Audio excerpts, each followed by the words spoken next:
नमस्कार दोस्तों। आज मैं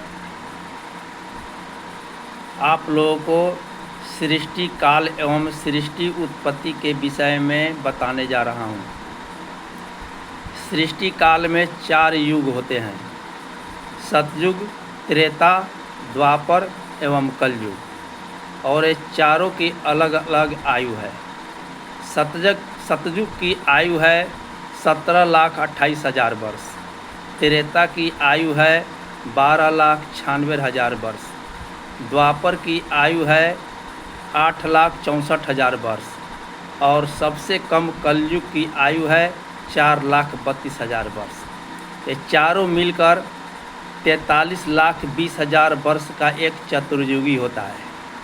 और ऐसे 71 चतुर्युगी, यानी 43,20,000 में 71 से गुना कर दीजिएगा तो आपको 30,67,20,000 वर्ष का एक मनवंतर होता है। और ऐसे 14 मनवंतर, यानी 30,67,20,000 में 14 से गुना कर दीजिएगा तो 4,29,40,80,000 वर्ष का एक सृष्टि काल होता है। और सृष्टि का गर्भ काल है 2,59,20,000 वर्ष, यानी 4,29,40,80,000 में 2,59,20,000 से गुना कर दीजिएगा तो सृष्टि की पूरी आयु हो जाएगी 4,32,00,000 वर्ष। और उतना, जिसे हम ब्रह्म दिन कहते हैं, और उतना ही समय प्रलय का होता है। सृष्टि की इस प्रकार सृष्टि की पूरी आयु 4,32,00,000 वर्ष है।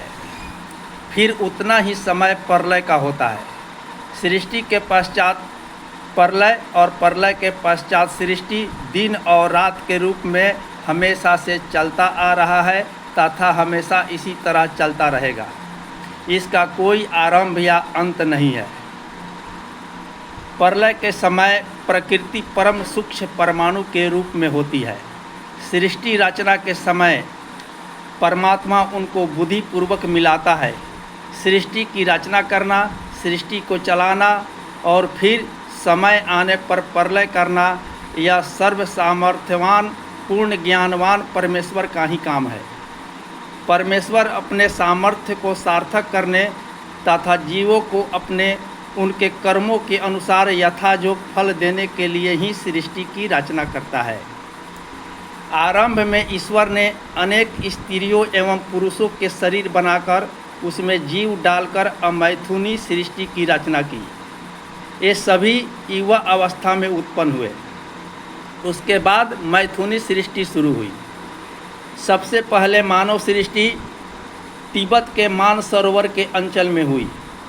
जब वहाँ जनसंख्या अधिक मात्रा में बढ़ने लगी तब वहाँ से आर्यों का झुंड आर्यावर्त नामक स्थान में आकर बसे।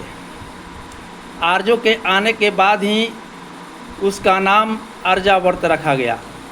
उसके पहले न तो वहाँ कोई और मनुष्य थे और न ही कोई उसका और नाम था। उसके पश्चात ही मनुष्य धीरे धीरे संसार के अन्य स्थानों में फैल गए। अतः यह सत्य है कि सबसे पहले आर्य यानी हिंदू ही यहाँ आए, दूसरा और कोई नहीं। धन्यवाद।